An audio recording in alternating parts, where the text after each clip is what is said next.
ஸ்ரீ சாய் மகானின் விரத விதிமுறைகள். இந்த விரதத்தை ஆண் பெண் குழந்தைகள் யார் வேண்டுமானாலும் கடைபிடிக்கலாம். இந்த விரதத்தை ஜாதி மத பேதமின்றி எந்த சார்பினரும் ஏற்கலாம். இந்த விரதம் அற்புத பலன்களை தரவல்லது. 9 வியாழக்கிழமைகள் விதிமுறைப்படி விரதமிருந்தால் நிச்சயமாக விரும்பிய எண்ணங்கள் நிறைவேறும்.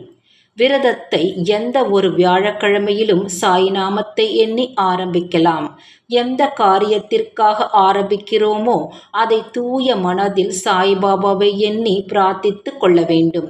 காலை அல்லது மாலையில் சாய்பாபாவின் போட்டோவிற்கு பூஜை செய்ய வேண்டும். ஒரு தூய ஆசனத்தில் அல்லது பலகையில் மஞ்சள் துணியை விரித்து அதன் மேல் சாய்பாபா போட்டோவை வைத்து தூய நீரால் துணியால் துடைத்து சந்தனம் குங்குமம் வைத்து திலகமிட வேண்டும்.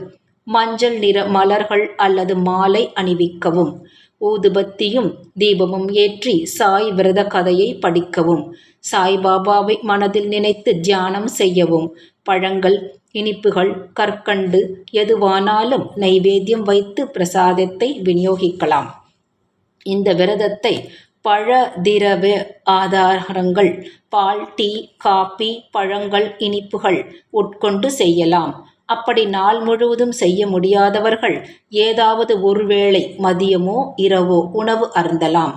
நாள் முழுவதும் வெறும் வயிற்றோடு பட்டினியாக இந்த விரதம் செய்யக்கூடாது. 9 வியாழக்கிழமைகளும் முடிந்தால் சாய்பாபா கோவிலுக்கு சென்று தரிசனம் செய்யவும்.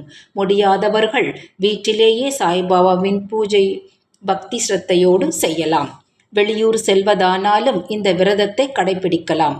விரதம் இருக்கும் 9 வாரங்களில் பெண்களுக்கு மாதவிலக்கு அல்லது இன்ன பிற காரணங்களாலோ விரதம் இருக்க முடியவில்லை என்றால் அந்த வியாழக்கிழமையை கணக்கில் எடுத்துக்கொள்ளாமல் அடுத்த வியாழக்கிழமை விரதம் இருந்து 9 வியாழக்கிழமைகளையும் நிறைவு செய்யவும்.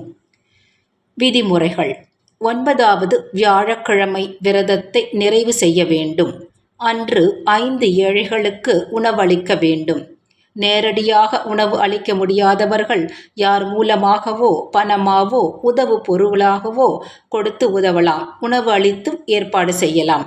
சாய்பாபாவின் மகிமை மற்றும் விரதத்தை பரப்புவதற்காக நம்முடைய வீட்டிற்கு அருகில் வசிப்பவர், சொந்த பந்தம் தெரிந்தவர்களிடம் இந்த விரத புத்தகங்களை 5, 11, 21 என்று தங்களால் இயன்ற அளவுக்கு இலவசமாக இந்த புத்தகங்களை வழங்கவும். 9வது வியாழக்கிழமையன்று வழங்கும் புத்தகங்களை அன்று பூஜையில் வைத்து பிறகு வழங்கவும்.